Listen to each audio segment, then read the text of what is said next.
नमस्कार। आज हम कक्षा 3 में पर्यावरण विषय में पाठ 15 जिसका नाम है मेरा घर और उनका घर पाठ का अध्ययन करेंगे। इस पाठ में बताया गया है कि हमारे घर में केवल हम ही नहीं रहते, बल्कि इसमें अनेक जीव जंतु भी रहते हैं, जैसे चूहे, मक्खी, मच्छर, मकड़ी, छिपकली, चींटियां, कॉकरोच आदि। हम अनेक जानवरों को पालते हैं।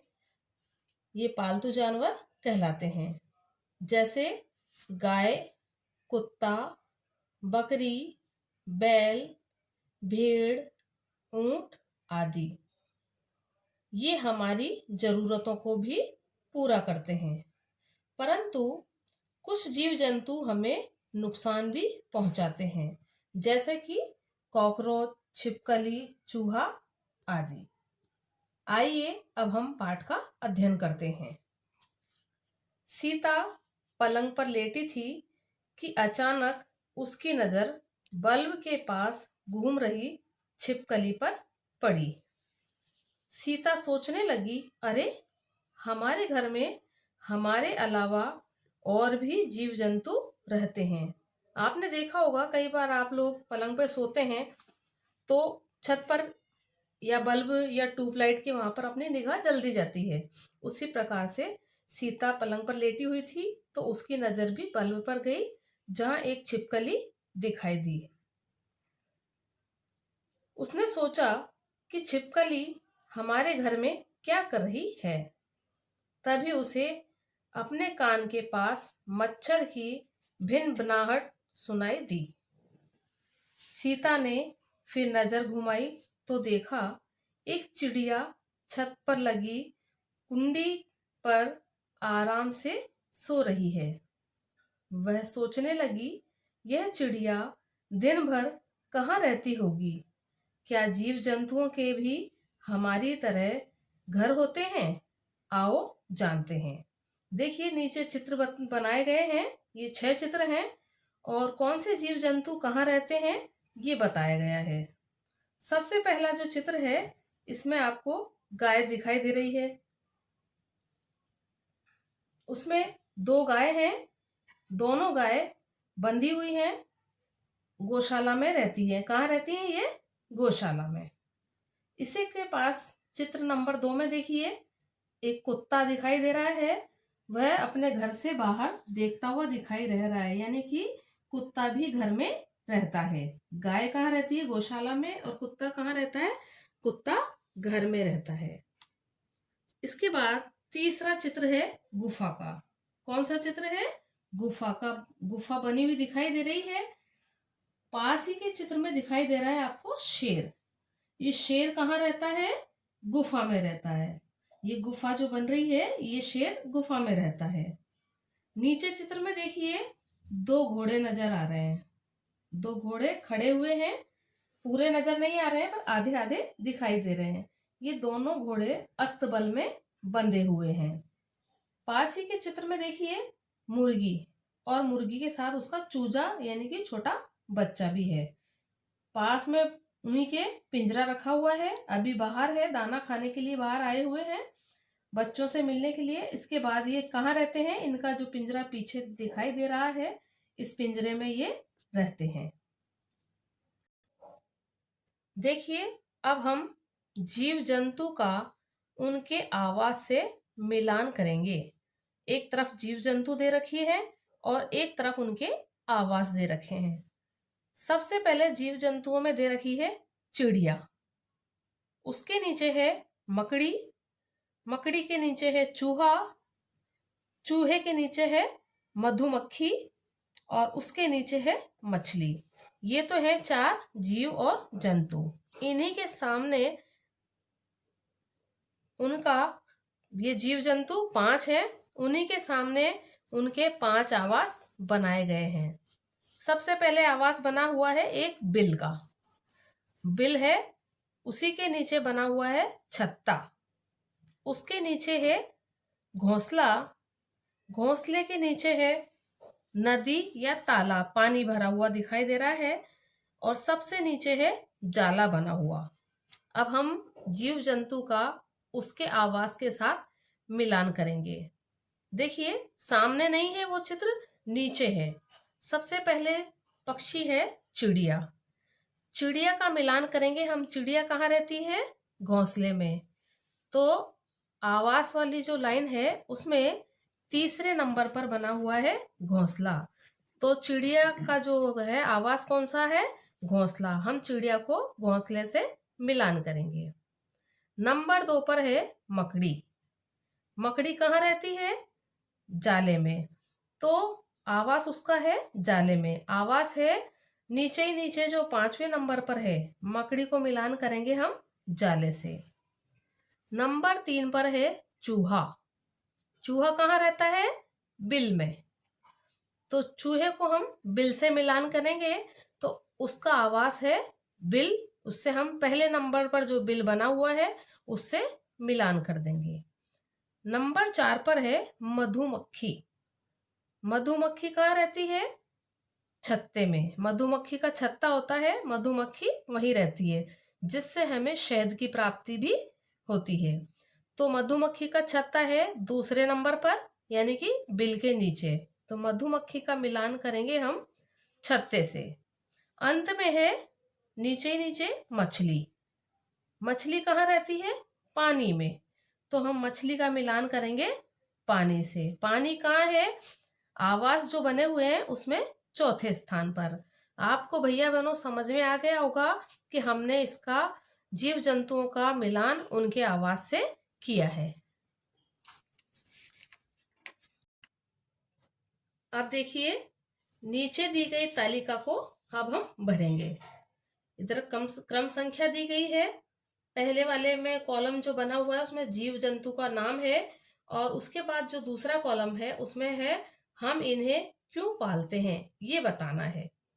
तो सबसे पहले है गाय। गाय को हम क्यों पालते हैं? दूध देने के लिए। तो सामने वाला जो कॉलम है उसमें हम लिखेंगे गाय को हम क्यों पालते हैं, सामने लिखेंगे दूध देने के लिए। नंबर 2 उसमें है बैल। बैल को हम क्यों पालते हैं? खेती करने के लिए। इसके सामने लिखेंगे हम खेती करने के लिए। नंबर 3 पर है खाली स्थान छोड़ रखा है, उसके पीछे लिखा है सवारी करने के काम में। तो सवारी करने के काम में क्या आता है? बैल के नीचे हम लिखेंगे हाथी। नंबर 3 में क्या लिखेंगे हम? हाथी सवारी करने के काम में आता है। नंबर 4 खाली स्थान दे रखा है अंडे देते हैं। अंडे कौन देते हैं? मुर्गी। नंबर 4 पे क्या लिखेंगे हम? मुर्गी। उसके सामने लिखा हुआ है अंडे देते हैं। नंबर 5 गधा। गधा क्या काम आता है? इसके सामने लिखेंगे हम गधा क्या काम आता है? सामान ढोने के काम आता है। इसके बाद है नंबर 6 ऊंट। ऊंट के सामने रिक्त स्थान है, अब हम वहां पर लिखेंगे ऊंट रेगिस्तान में सवारी करने के काम आता है। नंबर 7 पर है बकरी दूध देने के लिए, यानी कि रिक्त स्थान दे रखा है यहाँ पर, यहाँ हम लिखेंगे बकरी। किस काम आती है ये? दूध के लिए।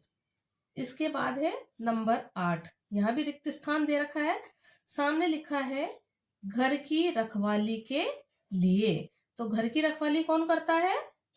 यहाँ लिखेंगे हम कुत्ता। कुत्ता क्या करता है? घर की रखवाली। तो नंबर 8 में आएगा कुत्ता घर की रखवाली के लिए, है ना। नंबर 9 में लिखा है घोड़ा। घोड़ा क्या काम आता है? सवारी के काम आता है। इसके सामने जो स्थान दे रखा है हम उसमें लिखेंगे सवारी के काम। अब देखिए जीव जंतु जिन्हें हम पालते हैं वे पालतू जानवर कहलाते हैं। ये हमें खुशी देते हैं तथा हमारी आवश्यकताओं की पूर्ति भी करते हैं। जो ये हम जीव जंतु पालते हैं इनको क्या कहते हैं? पालने वाले जो जीव जंतु हैं इन सबको हम पालतू जानवर कहते हैं। ये हमें खुशी देते हैं, हमें बहुत अच्छा लगता है इनको हम पालते हैं। तो तथा हमारी आवश्यकताओं की पूर्ति को भी ये करते हैं। इन्हें हमारे प्यार व देखभाल की आवश्यकता होती है। हम इनको प्यार से पालते हैं। हमें इन्हें पर्याप्त भोजन व साफ पानी देना चाहिए। इनको भोजन कितना देना चाहिए? जितना ये खा सकते हैं उतना इनको भोजन देना चाहिए और अच्छी मात्रा में पानी पिलाना चाहिए और साफ रखना चाहिए इनको। एवं समय समय पर पशु चिकित्सक को दिखाना भी चाहिए। इनको समय समय पर पशु चिकित्सक को भी दिखाना चाहिए, जिससे कहीं कोई बीमारी हो, कोई परेशानी हो तो उसका सही समय पर इलाज हो सके। सीता ने घर के बाहर पेड़ पर देखा कि चिड़िया अपने घोंसले में आराम से बैठी थी। वह सोचने लगी कि हम अपनी जरूरतों के लिए घर बनाते हैं।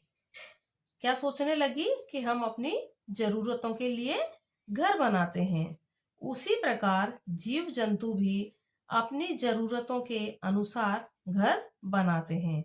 जैसे मधुमक्खी अपना छत्ता बनाती है। मधुमक्खी क्या बनाती है? अपना छत्ता बनाती है। अपनी जरूरत पूरा करने के लिए छत्ता बनाती है। वैसे ही अन्य जीव जंतु भी अपने घर बनाते हैं, लेकिन कुछ जीव जंतु जैसे छिपकली, मक्खी, मच्छर आदि के स्थायी आवास नहीं होते, यानी कि एक जगह ये स्थिर नहीं रहते। ये कभी भी कहीं भी इधर उधर चले जाते हैं।